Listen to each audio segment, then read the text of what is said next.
இந்த கல்லூரியும் வந்து ரொம்ப தள்ளி இருக்குது. அதாவது இப்போ 8 வருடத்துக்கு முன்னாடி சென்னை கல்லூரியை மாற்றும் பொழுது இந்த கல்லூரியும் திருவள்ளூரில் பற்றைப்பெரும்பூரில் போஸ்ட் பண்ணப்பட்டிருக்கு.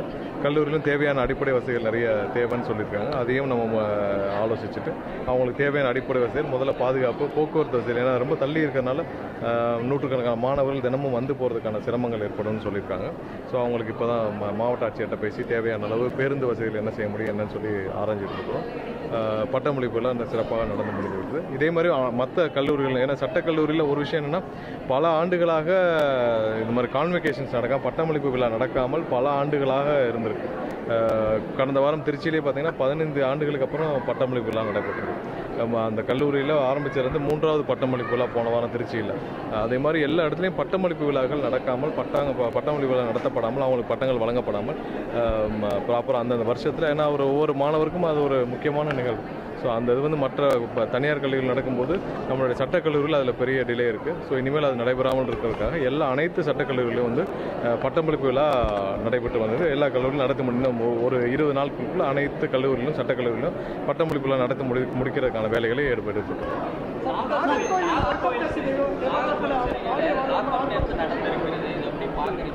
இல்லை, அந்த குற்ற சம்பவத்தில் ஈடுபட்டவர்கள் மீது கடுமையான நடவடிக்கை பட்டு கைது செய்யப்பட்டிருக்கிறார்கள்.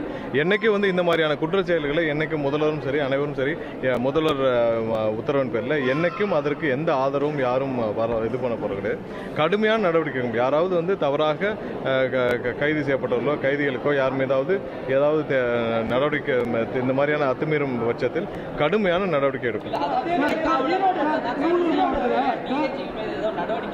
இல்லை, அந்த குற்ற சம்பவத்தில் அந்த இடத்துல யார் இதில் ஈடுபட்டார்களோ அவர்கள் மீது விசாரணை நடத்தப்பட்டு அங்கே காவல்துறை அனைவரும், மாவட்ட ஆட்சியர் அனைவரும் சேர்ந்து விசாரணை நடத்தி காவல்துறை வழக்கு பதிவு செய்து யார் அதில் ஈடுபட்டார்களோ அவர்கள் வந்து கைது செய்யப்பட்டு வழக்கும் தொடுக்கப்பட்டிருக்கு, கைது செய்யப்பட்டிருக்கு. அவர்கள் மீது துறை ரீதியான நடவடிக்கையும் சஸ்பென்ஷன் இது பண்ணப்பட்டிருக்கு.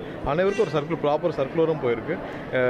கண்டிப்பாக சிறைத்துறையிலையும் பார்த்தீங்கன்னா நிறைய இடத்துல பெரிய டிப்ரெஷனில் இருக்காங்க. ஏன்னா அவங்களுக்கு வந்து பல வருஷங்களாக ப்ரொமோஷன் இல்லை, பல வருஷங்களாக தேவையான மற்ற காவல்துறைக்கு ஈக்குவலான ஊதியங்களும் இல்லை, நிறைய டிப்ரெஷனில் இருக்காங்க. அனைத்தையும் சரி செய்யறதுக்கான வேலைகள் நம்ம வந்து செய்யணும், அந்த அரசு வந்தாலும் செய்யணும். கண்டிப்பாக இந்த குற்ற சம்பவத்தில் எந்த பாரபட்சம் இல்லாமல் இதில் ஈடுபட்ட அனைவரும் கடுமையான நடவடிக்கை எடுக்கப்படும்.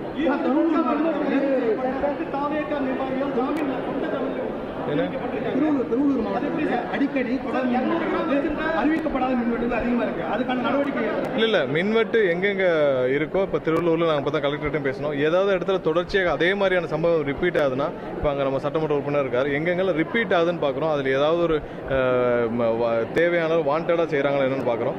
ரிப்பீட்டட் எங்கே இருக்குது, எங்கெங்க இடத்துல இருக்குன்னு சொல்கிறோம். பட் ஒரு 25-30 நாட்களுக்கு முன்னாடி ஒரே நாளில் திருவள்ளூர் முழுவதும் ஒரு ஓவர் ஹை வோல்டேஜ்னால தடைப்பட்டுச்சு. அதை உடனடியாக சரி செஞ்சோம். இங்கேயே வந்து நம்ம அடிஷ்னலாக டீம் வந்து ஒப்பந்த தொழிலாளர் நிறைய பேரை வச்சு வந்து நம்ம தேவையான அளவு எங்கெங்கெல்லாம் மின்சாரம் மின்சார சாதனங்கள் பழுதடைதோ இல்லை வயரில் கேபிள் இஷ்யூ இருக்கோ, ஃபால்ட் இருக்கோ, அதெல்லாம் சரி பண்ணுற வேலையை பண்ணியிருக்கோம். இது மாதிரியான பேட்டர்ன் ரிப்பீட் ஆச்சுன்னா கண்டிப்பாக நாங்கள் அங்கே வந்து ஆராய்ச்சி தேவையான நடவடிக்கை.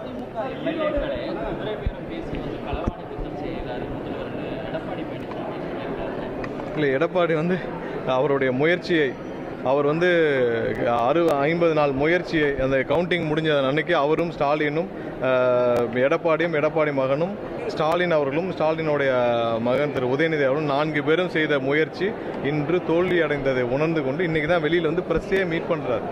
இன்றைக்கி தான் ப்ரெஸ்ஸே வந்து ஒரு 50 நாட்கள் சந்திக்கிறார்.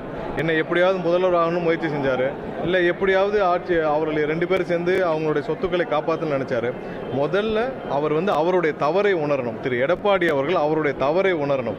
அவருடைய தவறால் தான் இவ்வளவு பெரிய கட்சி இன்னைக்கு இப்போ பாதாளத்தில் போயிட்டு இருக்கு. அவர் என்ன தவறு செஞ்சால் அவர்கிட்ட கேட்க சொல்லுங்க. அதிமுக மாதிரியான கட்சிகள் என்னைக்குமே வந்து தனிப்பட்ட காரணங்களால் சொந்த குடும்பத்தை நோக்கி பயணித்தால் அந்த மாதிரி, ஏன்னா புரட்சித் தலைவர் எப்படி வாழ்ந்தாரோ, அம்மா எப்படி வாழ்ந்தாரோ, அதே மாதிரி ஒரு தலைமை தான் அந்த கட்சியை தாக்குப்பிடிக்க முடியும், அந்த கட்சியோட தொண்டர்களுக்கு வழி நடத்த முடியும். இவர் என்னைக்கு சுயநலமாக அவருடைய குடும்பமும் அவருடைய மகனும் அவருடைய குடும்பத்தை காப்பாற்றுற அந்த கட்சியை பயன்படுத்துகிறோம், அன்னைக்கே கட்சி அழிஞ்சு போச்சு. இந்த கட்சியை அழித்ததற்கு முக்கிய காரணம் ஒரு மிகப்பெரிய ஒரு கட்சியை, ஒரு ஒரு புரட்சித் தலைவர் ஆரம்பித்த கட்சியை இன்னைக்கு மூட்டை கட்டி கொண்டு போய் சேலத்தில் மாவட்ட செயலாளர் போய் உட்கார்ந்து விட்டார் திரு எடப்பாடி அவர்கள். அவர் இந்த 50 நாள் முயற்சி தோல்வி அடைந்து விட்டது. அவருடைய தவறை உணர்ந்து எப்படி அம்மா ஜானகி அம்மாள் வந்து ஒரு காலத்தில் அவங்க வந்து முயற்சி செய்தார்கள், அந்த மாதிரி அந்த இடத்துல அம்மாவிடம் கொடுத்தாரோ, அந்த மாதிரி இவர் வந்து இந்த கட்சியை விட்டு யார்கிட்டயாவது இந்த கட்சியை நடத்துறவங்கள்ட்ட கொடுத்துட்டு போனால் நல்லது. விவசாயிகளுக்கு மின் இணைப்பு கிடைக்கிற காலத்தாமதம் நன்றிப்பா, நன்றி. ஒரே நிமிஷம். யாரையும் இங்கே இந்த அரசில் தவறு செய்தவர்கள் யாரையும் காப்பாற்றும் அரசு இல்லை. யாராவது தவறு செய்தால் யாராக இருந்தாலும், நானாக இருந்தாலும் யாராக இருந்தாலும் கண்டிப்பாக முறையாக நடவடிக்கை எடுக்க தான் முதல்வர் உத்தரவிட்டிருக்கிறார். யாரையும் காப்பாற்ற அங்கங்கே யாராவது ஒரு தவறுகள் இருந்தால் கண்டிப்பாக சட்டப்பூர்வமாக யாராக இருந்தாலும் நடவடிக்கை எடுக்கப்படும். அதில் எந்த பாரபட்சமும் இருக்காது. எந்த அரசியல் குறுக்கீடும் இந்த அரசியல் இருக்காது. இதெல்லாம் அங்கங்கே நீங்கள் ஒரு சில எதிர்க்கட்சிகள் சொல்றது இருக்கும். யாராவது தவறு செஞ்சால் யாராக இருந்தாலும், யாராவது நானே இருந்தாலும் அந்த தவறுக்கான நடவடிக்கைகள் முதல்வர் எடுக்கிறது தான் உத்தரவிட தவிர்த்து வேற எந்த மாற்றங்களும்